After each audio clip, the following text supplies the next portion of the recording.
30. That's not good. Holy cow, is it cold out here today. Guys, we're in Toronto, Canada. It's negative 16 degrees today. And hey, if you are like us and you have any print equipment in your shop, you're probably having a heck of a time trying to get it to print perfect prints. But I'm going to show you how we at bigDAWGS mitigate this challenge. Let's get to it. All right, guys. So I'm here back inside the shop. It's pretty warm in here.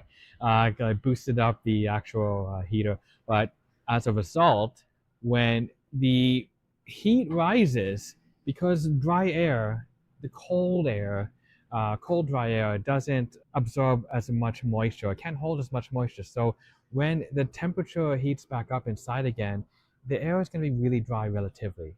And right now, it's actually pretty low, lower than I'd like. It's 29. 29, that's not good. So ideally, when you're running, well, either electrostatic press, just like this Konica Minolta Shine, one of our favorite machines, or even a UV or foil finisher like this MGI JETvarnish. Even though they're both different chemistries, one's ink-based, one's toner-based, they both love humidity. But first, a word from our sponsor. You're a professional designer. Are you still using those sketchy font websites? That's not a real download link. Don't click on that. Stop right there. You are building your career on quicksand. Those shady-looking font websites are legal traps and harmful to your computer. Even if you survive that malware, hiding behind the fake download button, you're stuck with work that looks generic. To stand out, you need Canada Type. No sketchy ads, no malware, just clean professional fonts, and the licensing is crystal clear. You pay once, and you're safe to use it for client work. No lawsuits, no headaches. The variety is insane. From psychedelic to Canadiana, these are distinct flavors. The best part? You can test drive every single font in the browser. Instant preview, no guessing. Look at these fonts. Their unique geometry breaks the standard grid. It's the difference between looking like a template and looking like a pro. Don't be a rookie. Go indie with Canada Type. Use the code bigDAWGS30 for 30% off.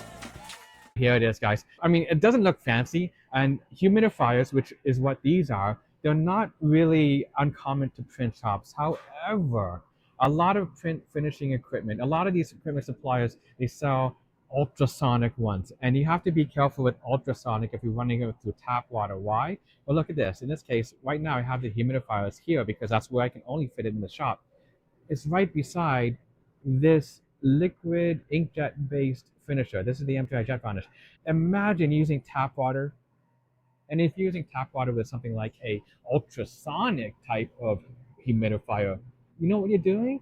All that mist, you are actually spitting these white calcium magnesium particles in the air, and guess what? They're going to end up on the machine, and they're going to be clogging their print heads, and that's not going to be fun, and it's not going to be cheap for you to fix. So if you are using tap water, careful with that. Use Evaporative. What do these do? Well, there's a giant filter in here, and it soaks up water from the reservoir. And then there's a fan, and it's blasting air out constantly. Unlike the ultrasonic, it doesn't spit particles in the air.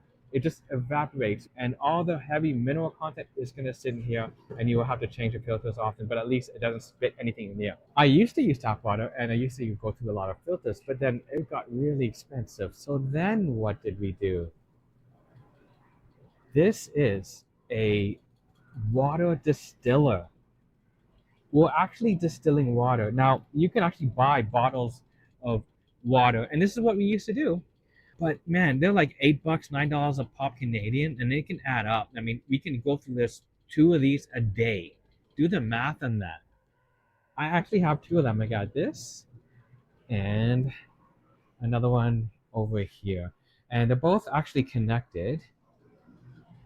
So if you look, there is actually a drain, and I actually filled it into the reservoir. A water distiller will boil water through this chamber, and then there's these coils. I don't know if you can see it, but there's these coils it's winding. These coils take that evaporated steam caused by that boiling water and cools it down and condenses it. That's why it's called a condenser. It condenses it back into a liquid form. So it cools it down, and that liquid will just drop down here and it fills into this collector bin. Now, normally you can just use a collector bin and fill up your own bottles, but I drilled in a hole here, and like the other one, is tied in to here, and it fills these two bottles. Then what happens next? If you hear this, see this? It's shaking. So every so often, I have this pump here, and this pump takes all this collected distilled water, and it pumps this, feeds it to all of these, and that. And it does that throughout the day, and it is a non-stop automatic cycle. So far the system is working really great. However, sometimes it's just not enough. Like today, this -16, very cold, and that's why I'm getting the only 30% relative humidity value. And I want to add another humidifier. I do have another ultrasonic, so now that we have switched to distilled water, we could definitely use ultrasonic.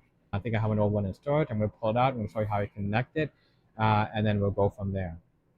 We're in luck. So I found a humidifier. It's fairly old. I mean, it does need some cleaning out and stuff. But yeah, I think this will do very nicely. So I have it cleaned out now. Well, for the most part, anyway. And let me just put everything back, and then I'm gonna attach it to over there, right? So let's do this. So I had to take off the pump, and I'm gonna show you how I installed this. So I made it drilled a hole here, and then this basically just screws on. So we're just gonna put it back. Okay. So I'm just gonna screw this a little bit so I can get enough to have it affixed in position. I'm just gonna leave that for a second. I do need to put this. This actually goes into the float valve connection, the inner connection. And then we do have to put this piece in here. This is part of the humidifier. And this is just a loose piece that goes in here. So let me just take a look at this. This is how it looks inside. This is the float valve. If you can see that. And I just need to adjust it. So the thing that you have to do is you have to make sure when it lifts up, it doesn't get caught. If I put it here, it can actually collide with this piece, and this will never rise, meaning it's just going to overflow and fail. So I do have to make sure, unless I want more issues in my life, which I don't. So I'm just going to do a final turn. Let me just position it on top. I'm going to actually position it right beside the other one there.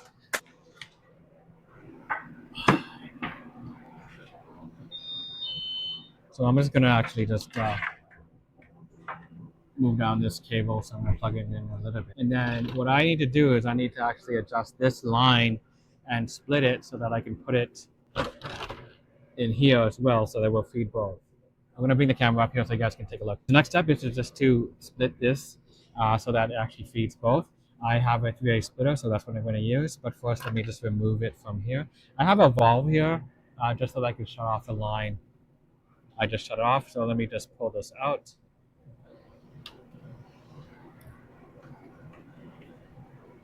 And sometimes it can be stubborn.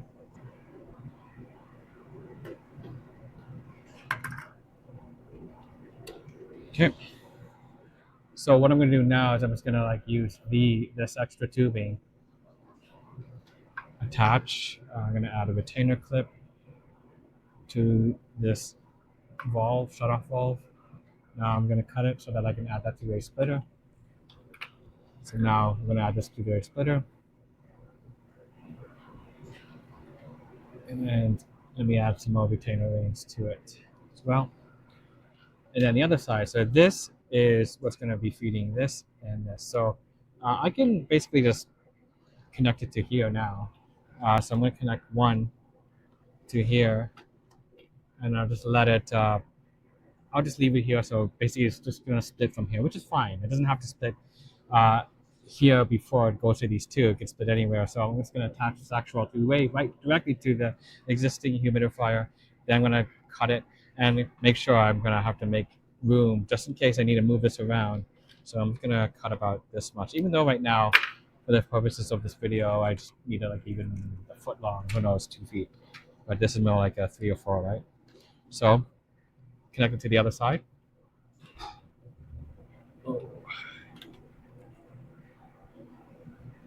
Add retainer ring. Connect it to here. Now I'm going to add a retainer ring to this later. These retainer rings just prevent it from accidentally slipping out. But normally they stay in fine, I noticed, but I just use the retainer rings just in case. So even this, no retainer ring should work fine. But I'm going to leave it out purposely because this is new and I might need to move it or fix it. Actually, before I plug it in, I should just test if it's actually filling, right? So let's do that. So I'm going to see this valve. Remember I closed it. I'm going to open it up and we're going to see if it fills. All right, so look, it's filling and it seems to be working perfectly. When this valve lifts up, I don't know if you can see it, see how it stops flowing? But when I release it, it lets the water flow again.